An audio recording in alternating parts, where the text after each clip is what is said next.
Hi everyone, welcome to episode 3 of CS888. Suppose it would help if I turn my volume down on my other laptop here. Alright, there we go. So I hope that your term is going well so far.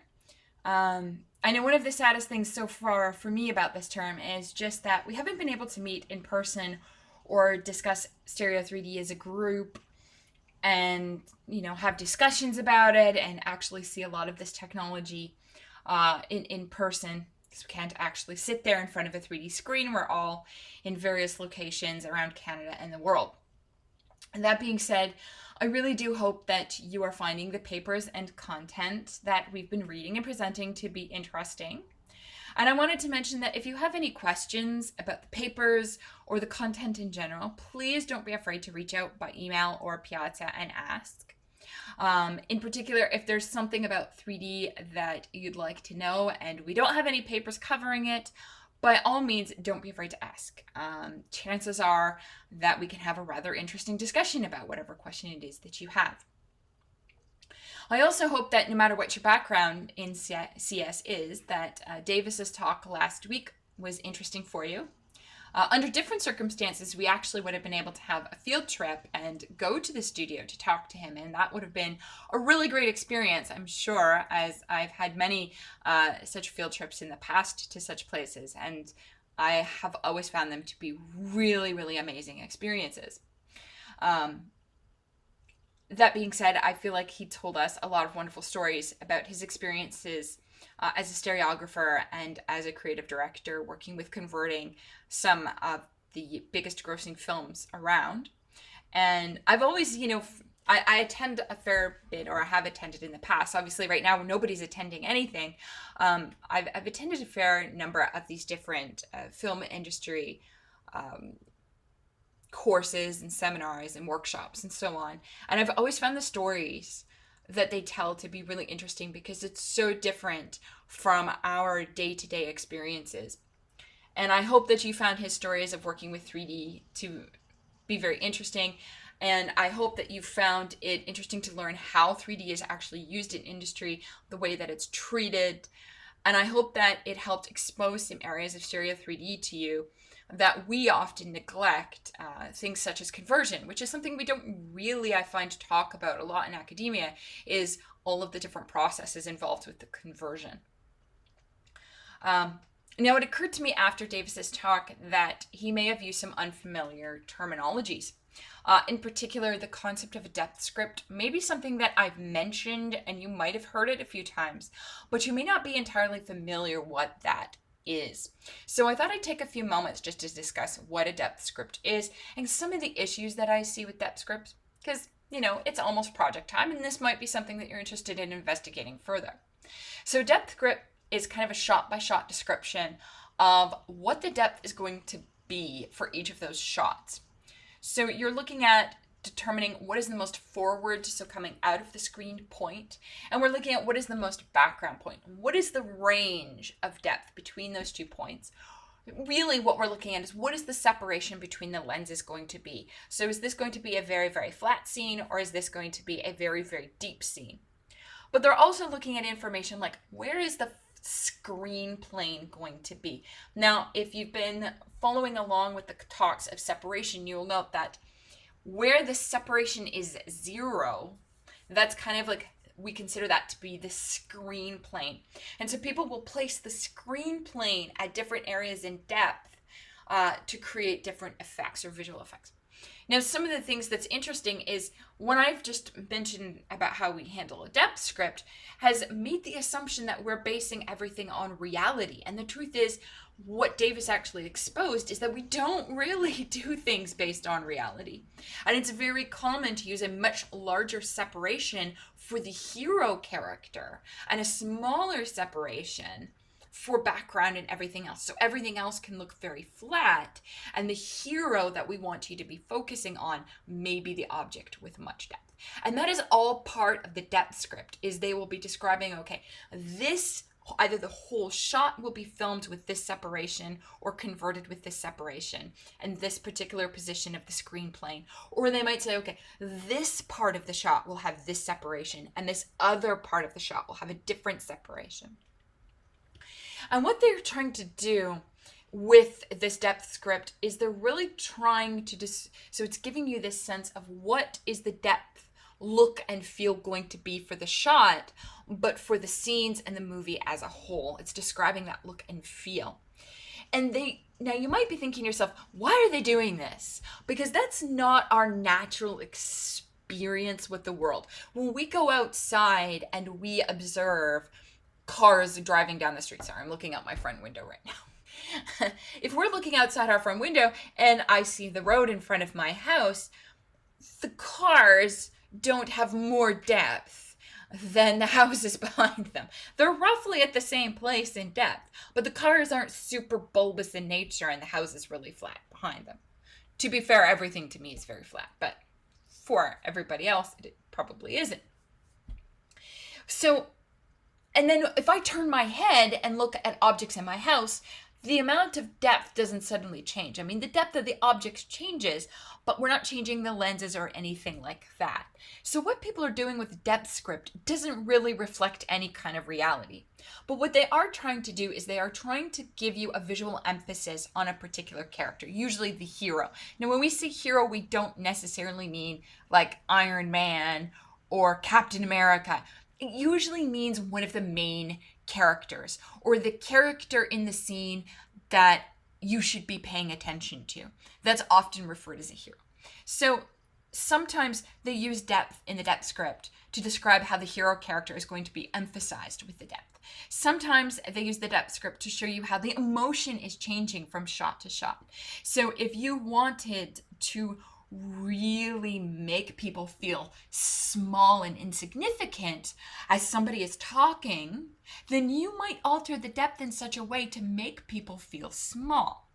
And again, this is not a natural experience. Now, this is something that's widely done, however. Depth scripts pretty much exist for everything that is made in 3D. Whether it's shot in 3D or converted to 3D, people are going to have to sit down and make these decisions about what is the depth going to look like. One of the things that we don't know, we haven't really done any experiments with this or very little experiments, is how does the use of a depth script actually impact our viewers? So we've been altering depth, doing things like, as Davis talked about, early Marvel films, making the hero character super bulbous in nature, like really, really rounded and blown up, and then the background and everything else really, really flat. But how does that actually impact the audience? Does the audience, their sense of discomfort over 3D, does that actually come from how we are using depth via this depth script and the fact that we're not recreating reality, or is that coming from something else? So this is actually an interesting area of research to look at how does our use of depth in a film actually impact the audience. So there's the discussion of how does it impact audience viewing comfort. And that actually comes into play in a variety of ways, because each individual shot, we're playing around with things that maybe we shouldn't be, like having multiple different separations on different objects. And surely that's going to cause some kind of discomfort. But then there's also this concept of continuity. When you are taking a bunch of really short video clips and you put them all together to make that scene, the story has to make sense visually. If I have a car chase scene and the cars are going this way, which is towards my right, so I have shots going this way, this way, this way, it doesn't make sense for the cars to all of a sudden start going a different direction, because visually we would be confused by that. And so another question of these depth scripts is, are we using the depth and altering the depth in such a way that we are breaking with the visual continuity of the story? And again, this is something we don't know. So this is an area of research which I'm actually interested in. And obviously, at this current point in time, trying to conduct any research which involves a participant study isn't exactly possible. I wish it was. All right, so that's the concept of a depth script and just some interesting issues that researchers might be interested in with respect to the depth script.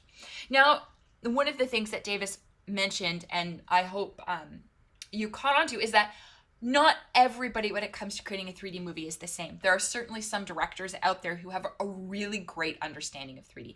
People like James Cameron, he has a really great understanding of 3D. But there are other directors out there who it's not even their choice to have the movie go into 3D. It's the studio's choice, it's the producer's choice. It's like, look, we want to open this film up to other markets. The only way we have a chance of getting it into the other market is if we release it in 3D. So it's an afterthought in a lot of ways. All right. So another thing I wanted to say, a term that Davis used, which you might not have been familiar with. We talked about roto before as being tracing shapes. So when we talked about conversion briefly in the first episode. But Davis used the term cleanup. So after they had actually added depth to a particular shot, they clean up the shot. Now, what this usually refers to is the fact that when you have a 2D shot, or when you have a 3D shot, and you're either giving it depth or adjusting the depth, you are going to be separating the objects in space. When you do that, your camera is likely going to be able to see behind an object that you couldn't previously see behind. So things that were occluded may suddenly become visible. And of course, you could leave it as black little segments along the edges, but that's going to give you a really horrible shimmering effect, like was seen in Clash of the Titans. I had actually really hoped if we had done this class in person, we were going to watch Clash of the Titans, because that is not the only issue it has. It has some other interesting issues to deal with its conversion that would have been really fun to watch. So yeah, this idea of cleanup is you've got these thin slivers, and some of them in some movies can be as wide as 100 or 200 pixels, depending on how much separation the director or the stereographer has chosen to give. And you've got to fill them in with something. And there's a lot of different techniques that you can use to fill these occluded regions. I'm not going to actually talk about them right now because we're going to talk about them a little bit later in today's episode, actually. And it's also, if you've been looking and reading over some of the papers from this particular segment of the course, you'll note that some of them actually deal with filling occlusions or filling in painting with stereo 3D content. So that being said, I've talked a lot about some of the terms that Davis used in his talk. If you have not yet had a chance to watch his talk, please do check the link out on Piazza. I've made his talk an unlisted YouTube video because I don't really want it to be terribly public. But if you'd like to share the video with your supervisor or a fellow researcher, please do, but don't make it terribly public. Now, we're going to hopefully have another guest speaker next Friday, so I think that's like the 26th or something. I don't know the exact date. It's posted on Piazza. And our guest speaker that I'm hoping is going to work out for next Friday is a director and producer and writer who's worked with stereo 3D content. His name's John Keatson, and I actually worked with him on the film Soldier Stories quite a few years ago.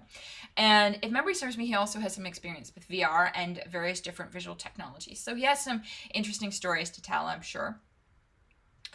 And the reason why I say hopefully is because with the film industry, you just never know what's going to happen and things can come up. So I will keep in contact with him, and hopefully we'll have him next Friday to talk about some wonderful things. And if you're looking on IMDb, he does have several films that he's worked on. And one of the films that he was actually a producer on actually won an Academy Award. So that's kind of cool.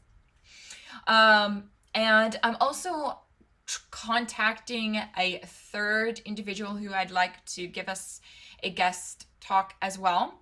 It's a cinematographer who has a fair amount of filming in 3D experience. So that's the other side. So Davis can really talk about the conversion part of the story, and John can talk a lot about working with existing 3D content and VR. Because he made a movie entirely out of 100-year-old 3D photos. So that's a really cool project. And the guest speaker that I'm trying to get us for and again, no promises on this, has actually a lot of experience filming with 3D cameras. So hopefully that will work out. And if it does, I'll of course post the details to Piazza. And if you have any feedback about these guest speakers, by all means, don't be afraid to send me an email. Another thing is, don't forget to post your wonderful paper presentations on Piazza. They've been really great so far. Thank you so much for playing along with this whole asynchronous online content delivery. And don't forget, of course, to send in your paper reviews, and I will try to get to them as soon as I can. And the other thing I wanted to mention before we start talking about today's topic is, of course, that we're about midway through June now, and if you haven't started thinking about a project, you should start thinking about one. I've added a few more ideas to the project document. Don't be afraid to grab one of the ideas from that document. Don't be afraid to, if you're having a really hard time thinking of a topic, send me an email. We can have a discussion and I can help you find an idea, because I really would like you to be able to get a paper out of your project. Not only because that's good for you, but also because if you do produce a project that is a publishable worthy paper, then you'll get 100 in the course. So obviously that's really great for you. Now, your project, I've kind of addressed all of these episodes from the perspective of Stereo 3D for film. And I don't want you to feel that that is what your project has to be about. Certainly, it does not have to be about S3D for film. 3D is just my experience. 3D for film just is my experience with it. It is useful in so many areas, from virtual reality to video games to things like robotics and computer vision. Self-driving cars obviously need to do things like computing disparity maps on the fly so they can estimate distances to objects. So even though I tend to approach things from the film side of the world, certainly that is not the only use of 3D. And you are welcome to do a project in any of these areas. I'm very, very flexible and very, very open. And again, don't be afraid to discuss things with me if you are having a hard time coming up with project ideas. All right. That being said, today's episode is actually going to cover the third section of the course, which is stereo 3D manipulation. So then,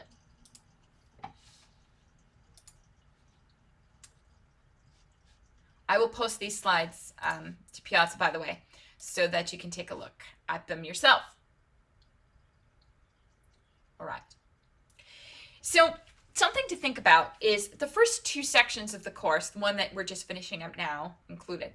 So in the first section, we kind of talked about what is stereopsis, how do you view stereo content, how do you create stereo content. So it's the basics, the intro.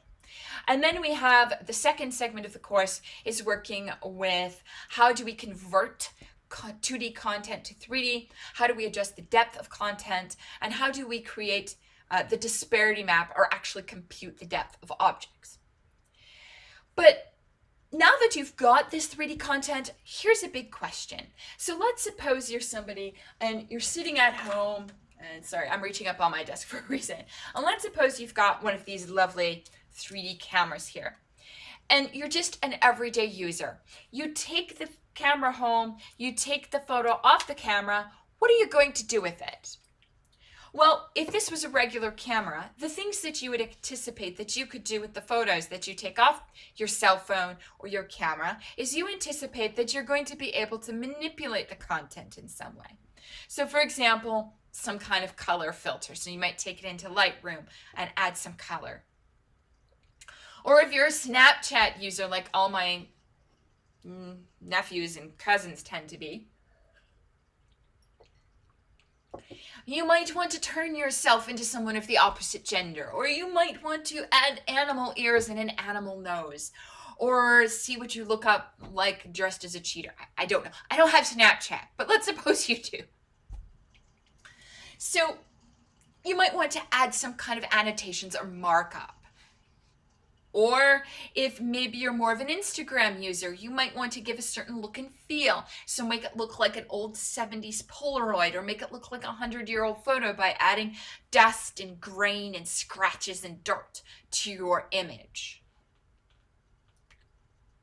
So consumers' expectations on 3D is that they take their 3D device, they're going to take a photo as they would normally take a photo,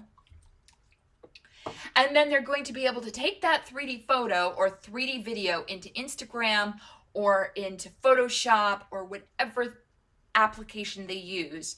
And they want to be able to apply this traditional filters to it and have it come out the same on the other side, except in 3D. So that's our consumers' expectations. Now let's talk about the realities. So what kinds of things, just a brief overview, are consumers expecting? People are expecting, as I've mentioned, things like colorization and color correction. They're expecting to be able to distort features. They're expecting to be able to do markups or annotations.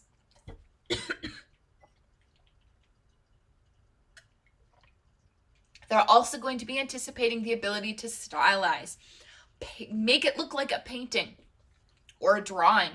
But other things, maybe they took a photo and there was a photo bomb by, I don't know, a chicken or something. Everybody likes a photo bomb by a goose, but let's suppose it was a photo bomb by a chicken. Well, maybe you want to remove the chicken from the photo. Those are all consumers' traditional expectations. The reality for 3D, however, is a little bit complicated. So first off, you have to ask yourself, how are you going to take these traditional manipulation tools, be they object removal, object selection, stylization, annotation, how are you going to take those things and how are you going to apply that to a 3D image? The default thinking of most people is we will apply it to the left image and then we will apply it to the right image. And then we'll turn it back into an anaglyph and everything will be good. Well, let's see what happens. So I have here some data from the Middlebury dataset and from an older research project of mine. So we've got the bowling image and I've applied a Gaussian blur to the left and I've applied the same Gaussian blur to the right and I turned it into an anaglyph. And if you have anaglyph glasses at home, you might be able to view this. Otherwise, try free viewing these. So after you've created this, the question is then, okay, does this look okay? And based on the user studies that we've conducted, this one's not bad. This looks okay. It's weird, but because why would you blur everything in 3D? That's another discussion altogether. Nobody's going to do that though. Maybe, however, I want to turn my 3D image into a Sumier painting. So I'm going to apply it to the left image and I'm going to apply the Sumier filter to my right image. And what our study shows is that this starts to get a little uncomfortable. But it's not really at this point evident as to where this discomfort is coming from. Then we can do things like applying a painterly rendering filter to the image. Now, this is not something you would typically find in Photoshop. It's not to say it doesn't exist now, but this is actually a modified version of Hertzmann's painterly rendering algorithm from '98. Which I think this is actually my version that was published in, I think, 2010 or 2011. So we apply the painterly filter to the left, we apply the painterly filter to the right, and we put it together. And this image is even more uncomfortable than the Sumier painting. And we're starting to realize there's something wrong here. And if you look really closely, how the image on the bowling pin at the front here is painted is very different in the left and the right view. This one has just a couple strokes of blue at the top of the decal, and this one has strokes of blue separated by strokes of yellow. And if you remember back from when we talked about stereopsis, having the left and right view consistent, that is, if something is in the left, it has to also be rendered the same way in the right, that consistency is very important. Because our ability to fuse the image is based on our brain's ability to match things in the left to things in the right. And what we have going on here is a mismatch between left and right. Now this image here really brings that inconsistency to the foreground, because what we've done is we've applied Photoshop stained glass to the left and then we've applied it to the right. And what you'll notice here is, and it's really strong, is that how the stained glass rendered the front bowling pin in the left is completely different from how it was rendered in the right. Not even the edges, which are crucially important for our ability to fuse a 3D image, they're not even remotely the same between the left and the right here, which is going to cause us to have serious discomfort when we're viewing the anaglyph, and even we could experience binocular rivalry. So, consumers' expectations and our default thinking of how do we make this work simply by applying to the left and applying to the right does not work. At least it doesn't work for everything. And if you actually look at it, this concept of applying the filter separately to the left and right, generally speaking, doesn't work. It's going to produce a significantly uncomfortable image, and you don't want that. So how are we actually going to be able to apply any kind of stylization or manipulation to a 3D photo without causing this serious discomfort? There are several ways that we can do this, and the papers for these ways are actually part of this segment, of course. But I thought it'd be nice to kind of go over at a high level a couple of the main themes. So one of the biggest themes, the biggest methods that are used to apply some kind of manipulation to a 3D video or a 3D image is this concept of applying the stylization to one view and then performing a stereo warp to the next view. Now, if you're not familiar with the concept of stereo warp, it's using the disparity map. Remember, the disparity map is telling us where this pixel can be found in the other view. So essentially what we do to do this warp is we say, here is the pixel in the left. If I subtract D from the X value, that's where that same pixel should be in the right. So we take the left view as our ground view, and it's almost always the left view we choose to do this to. And we will warp all of the left's pixels to the right, and then we'll fill in the remainder of the occluded regions with the data from the right image. So we stylize the left and then we warp it to create a new right image from the stylized right. Okay, well, let's take a closer look at that. So Stavrakis and Galouts, which is a paper that's cited a fair bit in this section of the papers, this is exactly what they do for their various stylization algorithms. They're going to stylize the left view, and then they're going to perform a warp to warp all of the stylized left pixels to create a brand new right image. Now, of course, this is going to open up some occluded regions, things that are visible in the right view that weren't visible in the left. And so what they do then is they take those regions of the right image and they're going to stylize those and then use that to fill in the blanks. Now, the unfortunate part is, while most of the image, and you can see it here, most of the image was consistently rendered through this process. But unfortunately, for many filters, especially those with large particles, what you'll see is at the boundaries between occluded and non-occluded regions, we have inconsistent rendering. And that's going to cause, especially in video, a shimmering effect that is very uncomfortable, and we just don't understand why, because we can't put our thumb down on what exactly is happening here. And it can cause some minor discomfort as well in just a standard image. So that's one approach that we can take. Let's look at another approach. So consistency here really is the key thing. So when I worked at Adobe a number of years ago, the research labs, we all wanted to tackle this problem as well. The whole idea for my method actually came completely from the fact that I'm stereo blind. The way I think of depth is almost like an onion or a book. And you have essentially a bunch of layers in depth.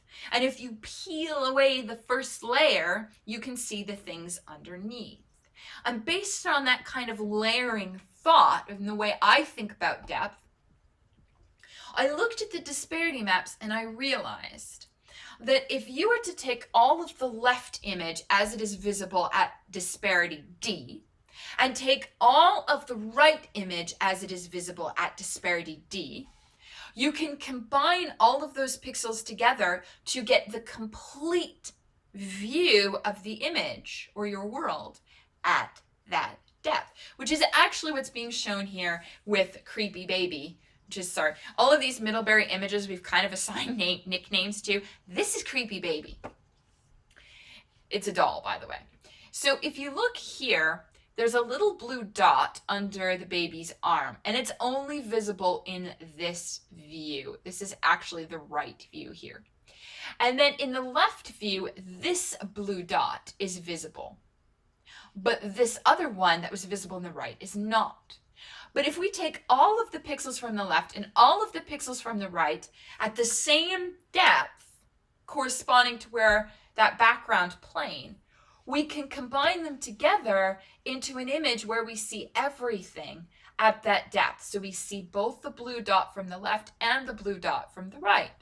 We have a complete view of everything at that particular depth.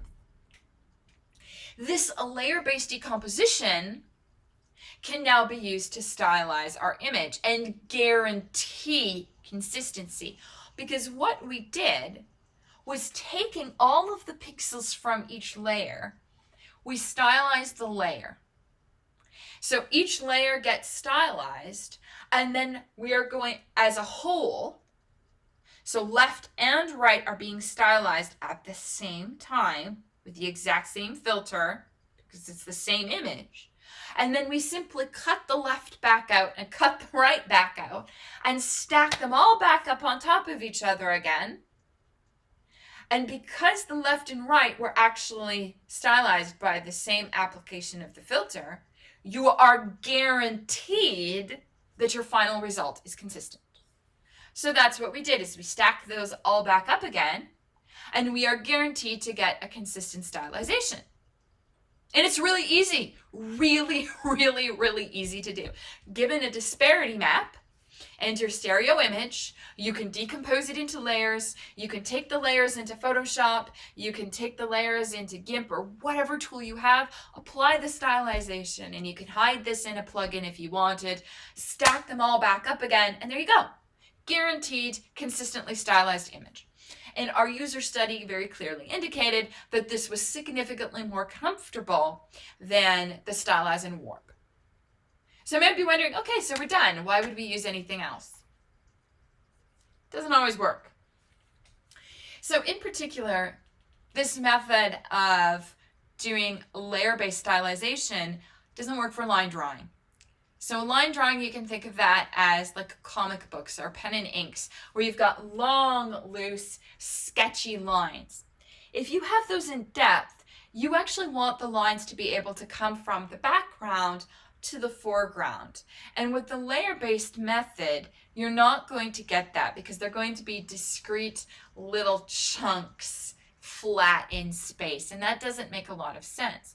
The other issue, of course, is that the edges of the objects are going to be reflected in the layering, and so you're not even going to be able to find the edges in the first place. So line drawings don't work with the layer method. Some other methods that don't work very well with the layer method are things like halftoning, or stained glass, or any kind of stylization where you're going to have large structures placed, and it would be unnatural for them to be clipped or cut, or it would be unnatural for them to be overlapping significantly. So for paint strokes, it makes sense for them to be overlapping, because people go over with their paintbrush regions of a painting multiple times. But things like halftoning, where our dots are equally spaced and we want to be able to see the whole dot, having those dots shattered or overlapping doesn't really make a lot of sense. And for stained glass, it really doesn't make a lot of sense. So there are some stylization filters out there where warp doesn't really work, and neither does this layer-based approach. So there's still lots of areas out there for stylization that we're not quite sure how to address. But on that note, one of the interesting things to think about, or at least to ask yourself, so what does it mean to have these kinds of stylizations in 3D? Are we trying to solve a problem that we shouldn't be trying to solve? What does it mean for halftoning to exist in depth? What is that supposed to look like?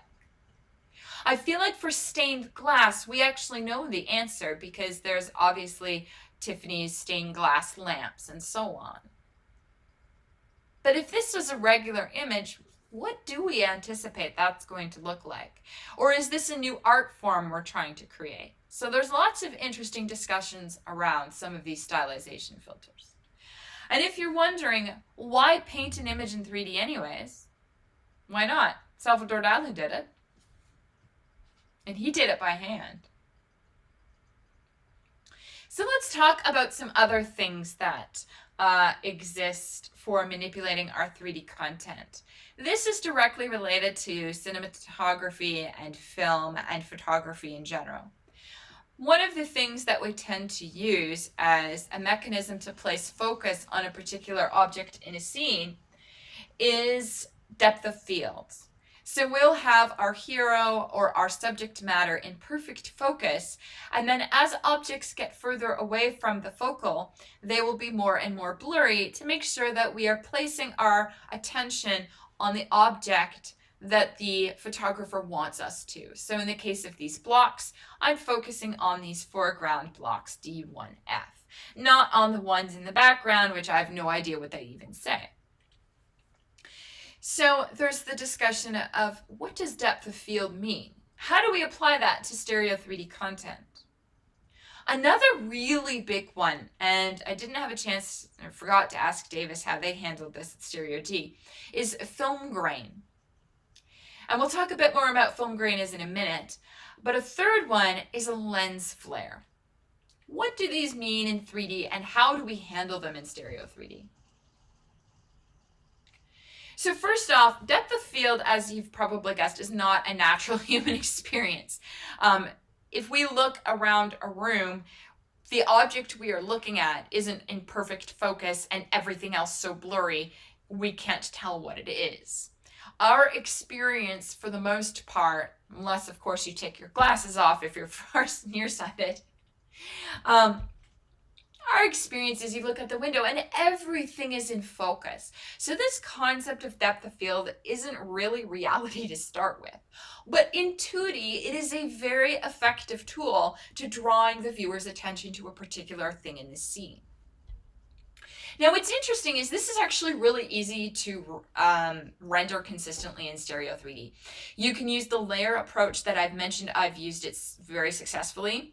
You can use a warped approach, and depth of field, well, it can work okay if you render it independently. But this actually raises an interesting question. What does depth of field really mean in 3D? If we combine 3D, which is already going to have the object we want to focus on here in front of us where we can focus on, does it really make sense to have depth of field as well, which is not a natural viewing experience? So there hasn't really been a lot of studies around what does this actually mean. So maybe that's something that will interest you. There have actually been some studies on this topic. And that is for people who have a hard time seeing depth. One of the things that you can use to give a depth cue is actually depth of field.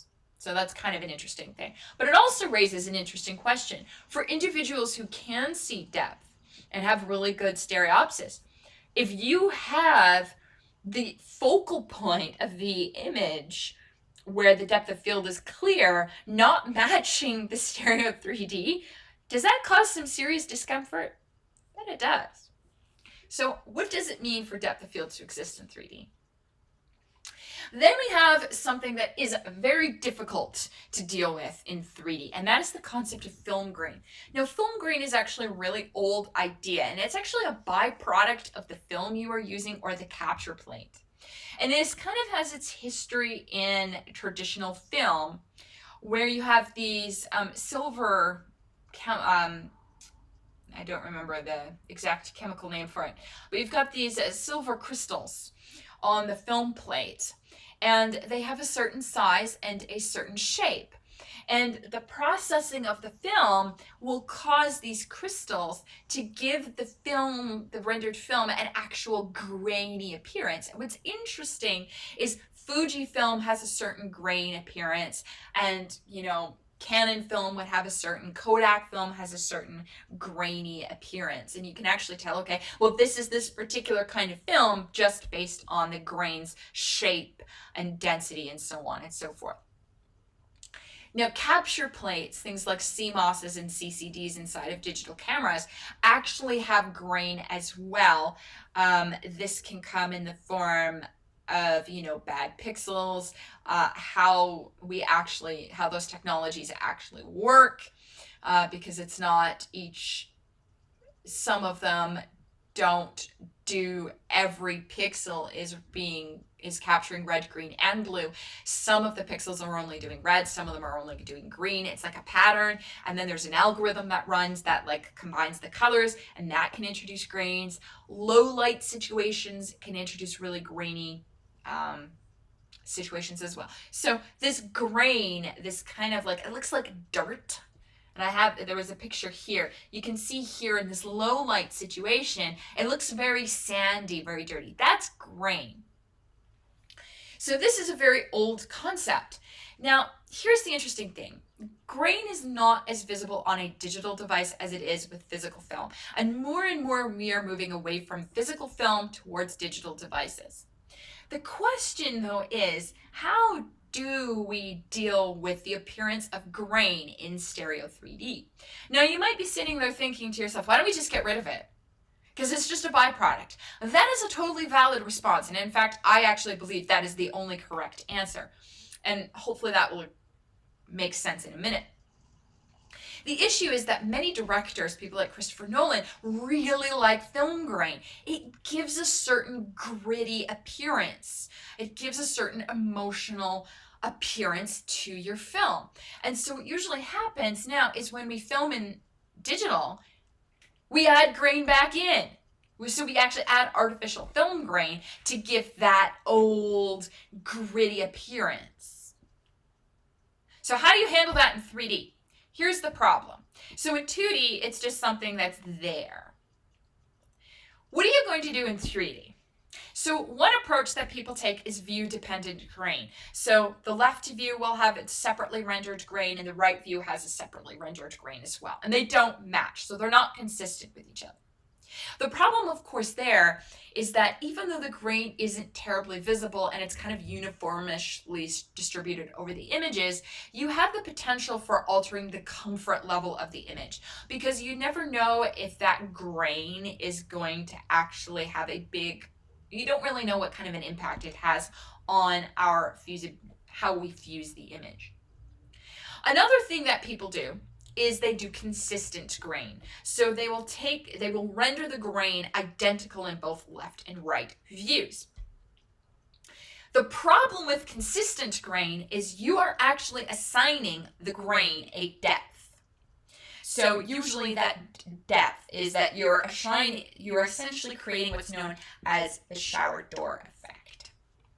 The third way that we do it is to place the artificial grain in depth. So we'll actually kind of spray dust particles through the scene.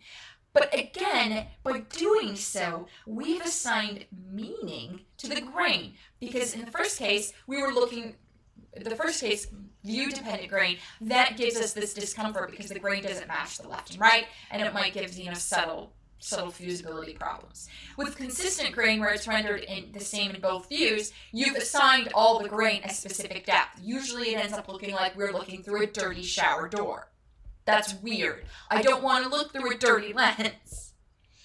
The third option of placing artificial grain and depth is again assigning the grain a meaning that it doesn't actually have. Now the grain is dust in a scene. Well, if I'm in a surgical room and I'm performing a surgery and there's dust in the room, that doesn't make any sense.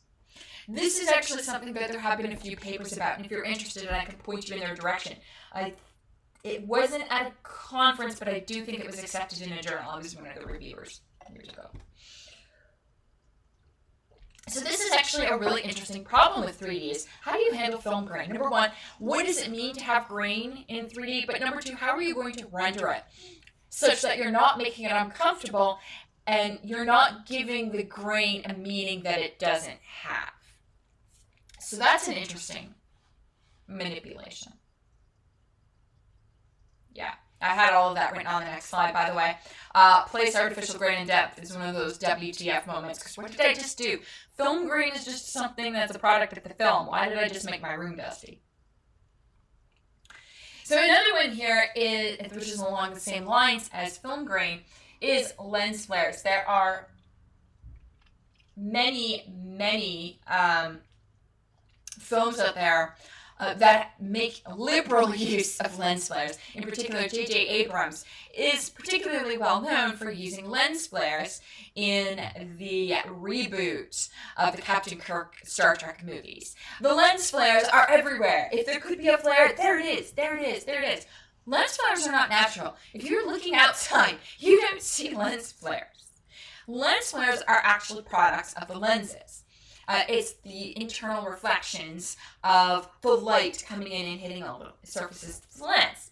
You can actually see here in this funny lens flare that you've got, a ring and you've got a whole bunch of little lights.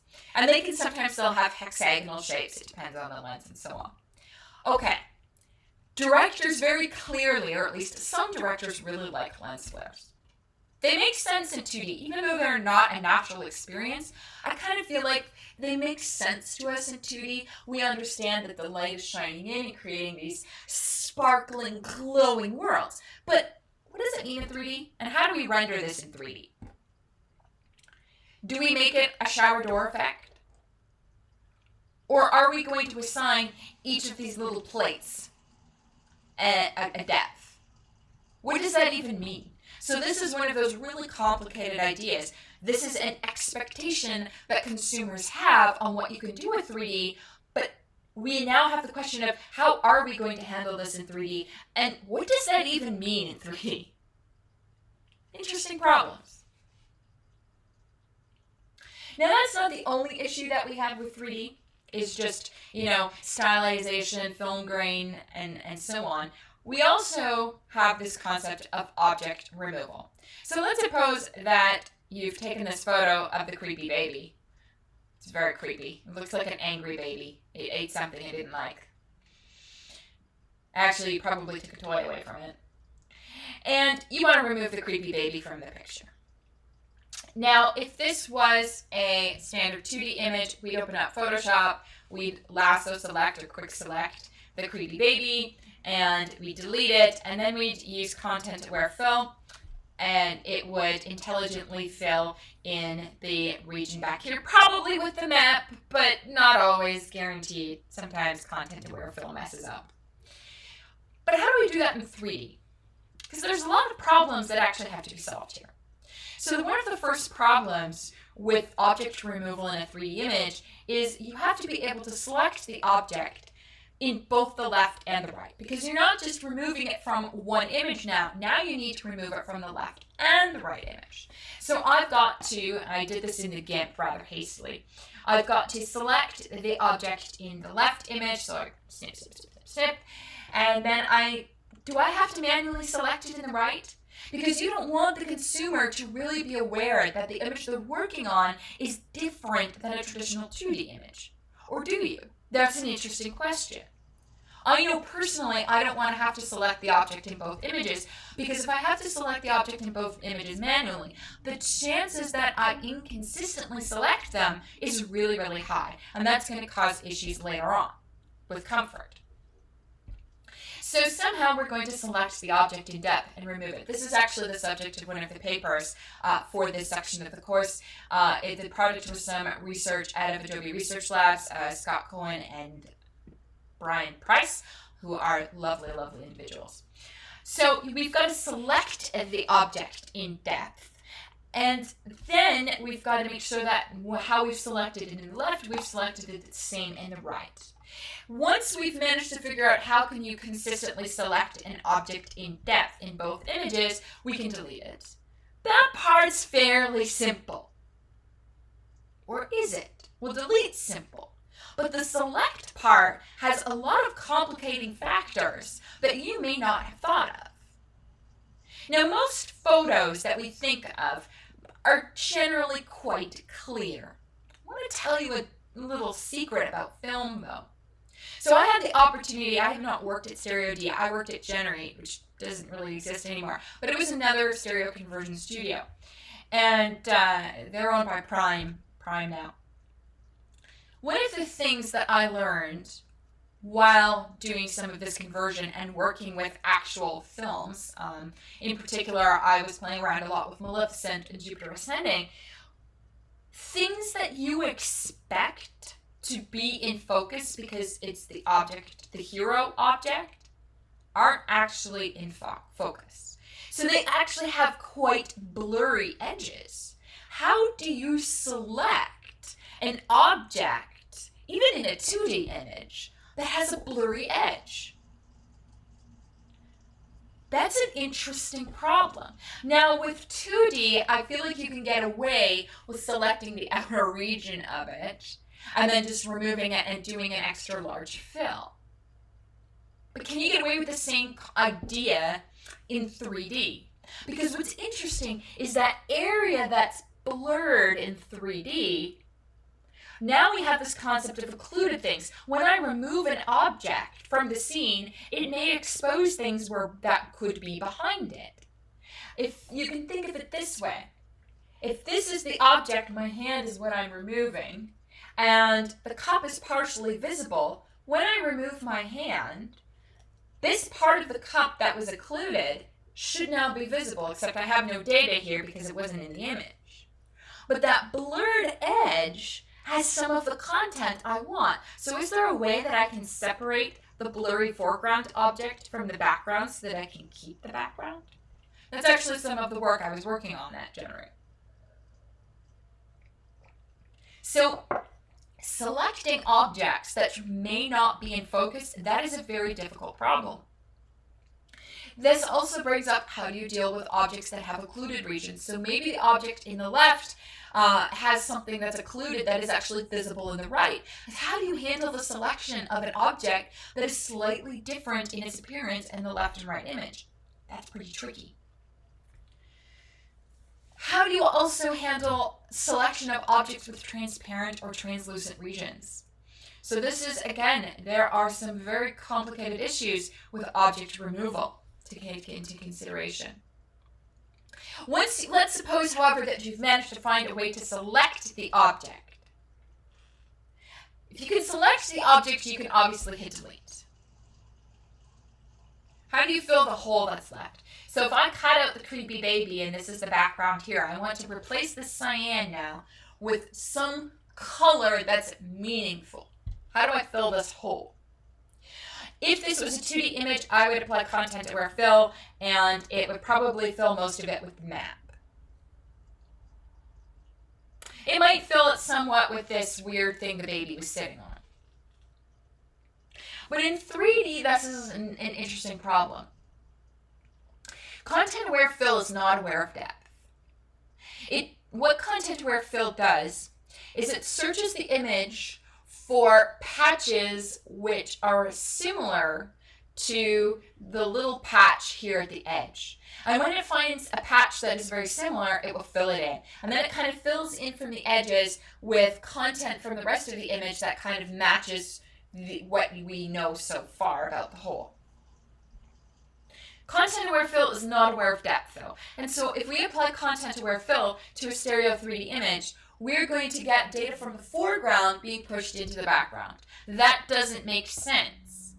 if the car is only in the foreground and for some reason some of the car ends up being projected into the background due to the in-painting strategy, it doesn't make sense. So it's very clear that we need some kind of depth-aware fill in order to actually perform the in-painting here. Now, there are various strategies that you can use. For a large hole like this, we might want to use like a depth-aware, content-aware fill. I believe I've listed a paper there, maybe by Hylinjin. I don't remember if that was his paper I posted or not. Another thing you have to think of, and this is something that I've done a little bit of exploratory research in, is do we always want to pull out the big guns in order to fill the hole? Or if the hole is really small, will a simpler technique suffice? So for example, if this is just a teeny crack here at the edge I want to fill, is it enough to just stretch the pixels from the border into it? Does that work? So some interesting questions of what fill is appropriate for removing objects from Stereo 3D, and what kind of filling algorithms are appropriate under what circumstances. And there is a body of research being done in this particular area here for filling in 3D. All right. So another thing to take into consideration is everything I've discussed so far are simply the things that are already in our given experience. So those are consumers' expectations of what they will be able to do to 2D content, they should be able to do to 3D content, regardless of whether that actually means something in 3D or not. Consumers are still going to expect it can be done.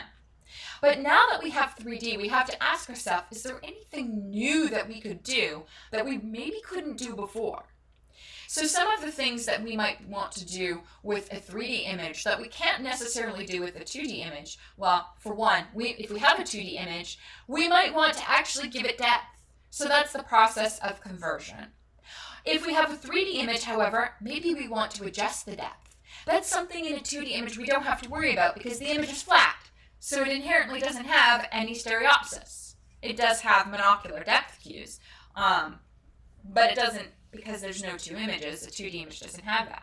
So how do you adjust the depth? By the way, one of the papers that's out there actually uses my layered approach to do this reasonably successfully. Then we have to ask questions about, well, what if I want to move objects in depth?